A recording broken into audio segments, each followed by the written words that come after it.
Yesterday, someone posed the question, do you miss the person you were before Donald Trump got into politics?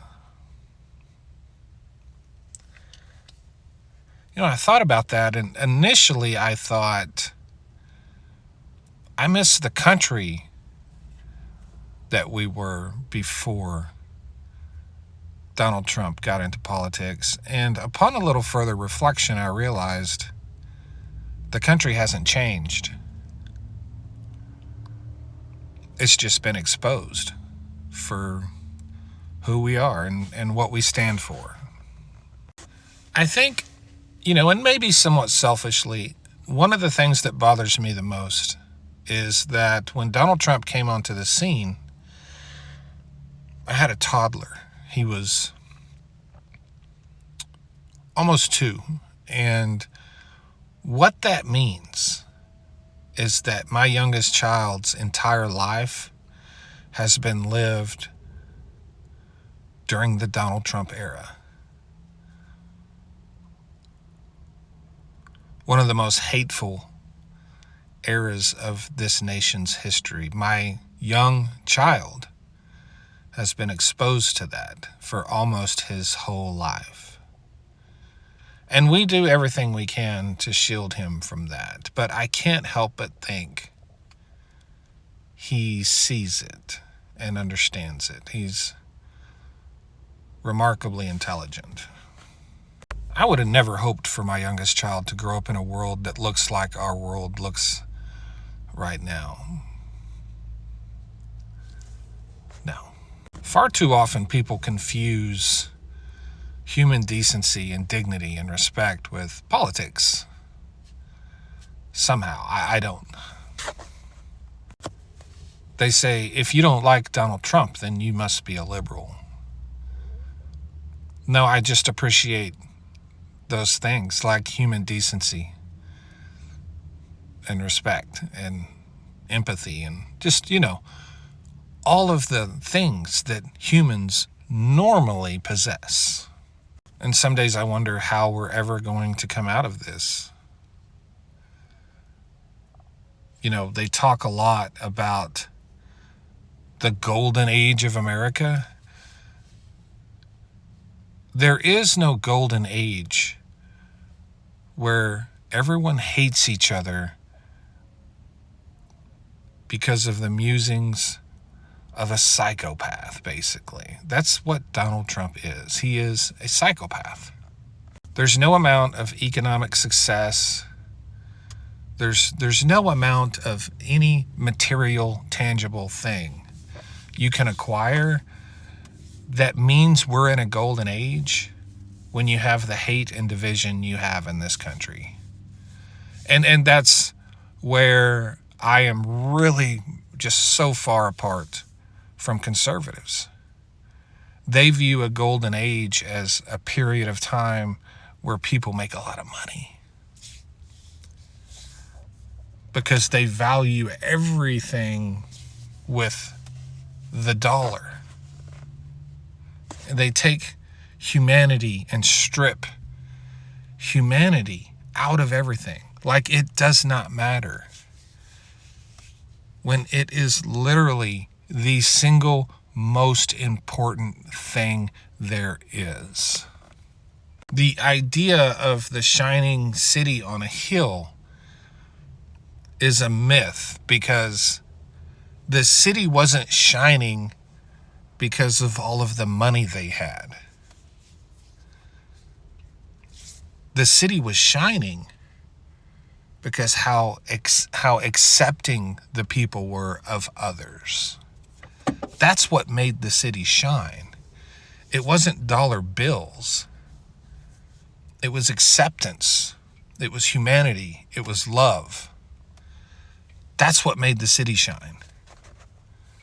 Not dollars and Bitcoin. And no matter how hard I try, I cannot for the life of me understand why people think it has something to do with money. I can only assume it's because People are so desperate and people are struggling so much that they think the money is going to fix everything. The money won't fix the hate. The money won't fix the division. The money won't fix the depression. That's not how that works. We are just a little bit over 10% into this Trump administration, and you can see the complete exhaustion in the country. This administration is wearing the people down every single day with the constant drip of toxicity and anger and hate. And I don't know if we can make it to the end and still retain our identity and who we are. And if we do make it to the end, I don't know who we are when we get there. I sometimes feel like this fuse has been lit and we don't know like how long it is or when it's going to go off. We just know it's going to, and we don't know how big of a bang it's going to be when it happens. If that makes any sense. There's just so much uncertainty right now about our future. And a lot of fear. A lot of fear. We have really made a mess of this place, haven't we? The struggle and the fight to improve who we are as a people has resulted in such a huge backlash from those who would rather keep things as they once were. We strive for perfection ignorantly, knowing we can never achieve it. And they do everything they can to drive us back to the dark ages out of some fear that they're going to lose something they have. And this struggle is ripping the nation apart and destroying it. And in that process, we're negotiating away some of our values. We're agreeing to take a little bit less if it means a little bit more safety. I don't think we can do that. We're far too deep into this fight to start subjugating or negotiating away the things we originally wanted to fight for. It should not be this hard to fight for like human rights and dignity and equal rights and equity and equality. It should not be this hard in the United States. If we truly were a great country, it would be easy. But regardless of all of that, if we do somehow win the fight, it will absolutely be worth it. Thanks.